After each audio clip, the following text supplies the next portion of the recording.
있습니다. 문학을 이루는 가장 중요한 요소 중에 하나는 당연히 글이죠. 그 글 전에 말이죠. 그 말 전에 뭐가 있겠습니까? 생각이 있습니다. 생각. 어느 한 작가가 자연을 바라보고 오 아름다운 자연이요, 오 나에게 불어오는 이 바람이요, 나의 마음을 시원하게 해주도다 라고 만약 읊은다면 그거는 무엇을 얘기하는 것입니까? 그것은 바로 생각이죠. 느낌. 그리고 그것이 말로 되고, 그리고 그것이 글로 되고, 그것이 시라고 하는 장르를 통해서 표출되는 그런 면에서 보면 인간의 가장 핵심적인 가치들, 고귀한 의미들을 추구하려고 하다 보니 개인적인 영역인 것 같지만, 그러나 상당 부분 우리가 평소에 생각하지 못하는 정말 핵심적인 삶의 문제들, 삶의 본질들, 존재의 주제들을 탐구하는 그런 문학 많이 있습니다. 우리가 흔히 그거를 고전이라고 얘기합니다. 희망의 문학 그 길을 찾아서라고 하는 이 시간에는 이제 본론적인 이야기들을 이제 좀 해 나가면서 이제 그런 구체적인 작품들을 이야기하는 시간들이 있겠습니다. 당연히요. 자, 그러면 이제 우리의 생각이 문학을 창출하고 문학을 창조하는 가장 중요한 요소 중에 하나인데, 그것을 다른 말로 얘기하자면 상상력이다. 하나님으로부터 받은, 하나님께서 주신 고도의 능력, 상상력은 누구에게나 다 있습니다. 인간이라면 난 상상력이 없어, 난 상상력이 좀 부족한 것 같아, 난 상상력이 빈약해, 혹시 어떤 분이 그렇게 얘기할지라도 그런 분에게도 있는 게 뭐냐? 상상력입니다. 상상하지 않는 분은 아무도 없습니다. 예를 들면 우리가 어렸을 때, 요즘 어린아이들이 그런 노래는 잘 안 하는 것 같습니다만, 원숭이 모는 빨개, 빨가면 사과, 사과는 맛있어, 맛있으면 뭐 이래가지고 나중에 기름은 기차, 기차는 빨라, 빠르면 비행기, 비행기는 높, 이렇게 이제 나가잖아요. 그 시작에서부터 나중에 기르면 기차, 기차는 빨라, 이렇게 쭉 나가는 이 과정이 뭐냐면 전부 다 비슷한 것으로 연결돼서 그것이 뭐로 되냐면 상상력으로 이어진다는 거죠. 그래서 결국엔 원숭이 무어가 나중에 비행기도 되고 기차도 되고 그렇게 되는 겁니다. 아이들은 그거를 노래처럼 부른단 말이죠. 어떻게 그게 가능하냐? 상상력 때문에 가능하다는 얘기입니다. 문학의 가장 기본적인 요소는 무엇인가? 어떤 의미를 깊이 파고들고 그 의미의 이야기를 만들고 거기에서 주인공을 탄생을 시키고 주인공의 성격, 그 다음에 사건들을 만들고 그거를 전부 다 아우르는 개념이 뭐냐? 상상력이라고 하는. 어떤 신학자는 이렇게 얘기해요. 이 창조, 피조의 세계는 무엇일까? 그것은 하나님의 상상력이 구체적으로 실현되는 과정이었다. 그러니까 하나님께서 빛이 있으라 하니까 그 빛이 실제 어떤 물리적인 그런 빛이 있고, 물론 빛에도 영적인 빛이 있죠. 우리가 느끼는 태양의 빛과 같은 그런 빛, 불을 켰을 때, 촛불을 켰을 때, 장작불을 켰을 때 나오는 그런 불과 같은 그런 물리적인 빛이 아닌 그 태양의 빛의 적외선, 자외선이 있죠. 이것은 우리가 볼 수가 없죠. 그 기능은 우리가 느낄 수는 있겠지만 볼 수는 없어요. 그렇다면 우리가 예수 그리스도를 통한 구원을 받은 백성들이 보는 그 빛, 예수 그리스도를 아는 빛, 예수 그리스도께서 우리에게 진리의 빛을 보여주시는 그 빛, 그건 뭐냐? 보이지 않는 빛, 영적인 빛이에요. 그 빛은 어마어마한 그 힘을 갖고 있는 거죠. 그러니까 하나님께서 태초에 빛이 있으라 할 때 빛이 있게 되었다. 빛이 실제 리얼한 빛이 되었다라고 하는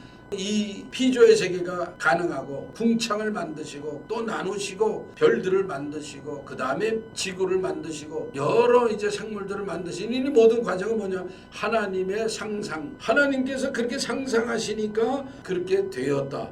이렇게 어느 신학자가 이해하려고 이렇게 표현한 경우가 있습니다. 우리가 또 다른 시간에 말씀을 드리겠습니다만, 이 상상력이 엄청난 인간에게서는 가능성이요, 능력이요, 상상력이 어떻게 발휘하느냐에 따라서 그 사람은 예를 들면 과학자가 될 수도 있고, 수학자가 될 수도 있고, 경제학자가 될 수도 있고, 또 어떤 사람은 그림을 잘 그리는 미술가가 될 수도 있고, 문학을 그냥 글을 잘 짓는 그런 그 작가가 될 수도 있고, 뭐 그것을 뭉뚱그려서 우리가 얘기하자면 상상력이다. 각 사람에게 주어져 있는 상상력. 우리가 피아니스트 보지 않습니까? 네. 쇼팽을 잘 연주하는 피아니스트, 베토벤을 잘 연주하는 피아니스트. 그러면 그 피아니스트에게는 음악적 상상력이 다른 사람보다는 또 뛰어난 거죠. 그래서 우리가 이 생각할 때 상상력은 정말로 귀중한 은혜의 수단이다. 칼빈 선생도 은혜의 수단이라고 얘기를 했습니다. 물론 이 은혜라고 하는 것은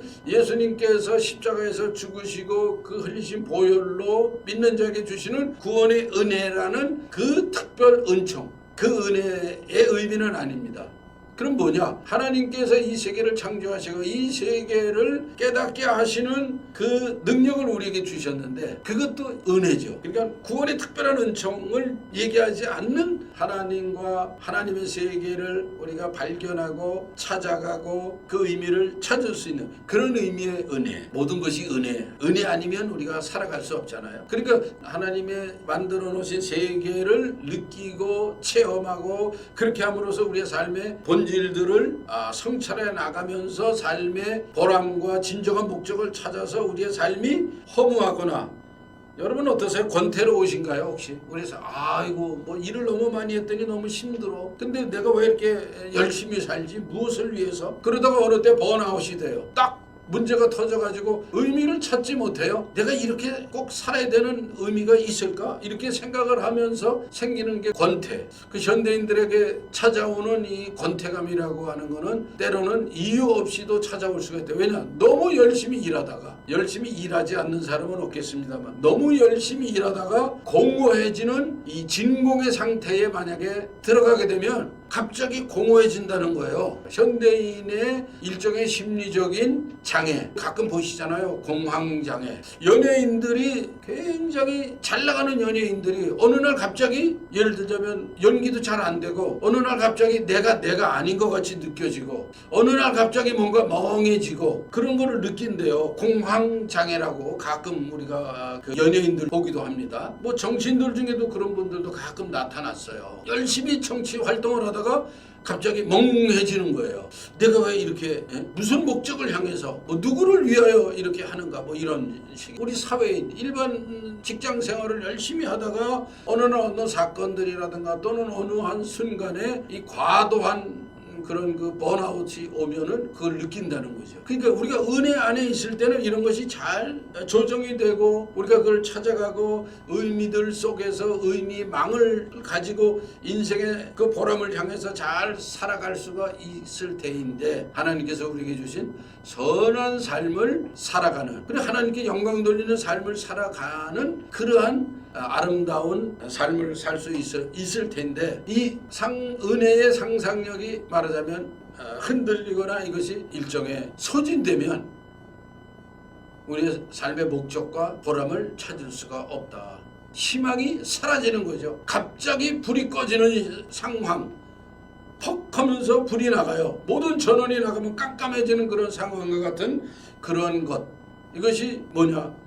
허무주의다. 그래서 권태가 온다는 거죠. 권태가. 그럼 이 권태라고 하는 것에 빠지면 무기력해지고 뭔가 하기 싫어지고 뻔히 보이는 그런 그 사물들도 만지기도 싫고 자기 삶을 찾아가기가 어려운 그런 모습이 바로 권태라는 건데 바로 그 권태라는 것에서 사라지는 게 뭐냐? 상상력이라. 건강한 상상력. 그 다음에 보람된 그런 그 삶의 목적, 의미들이 사라진다는.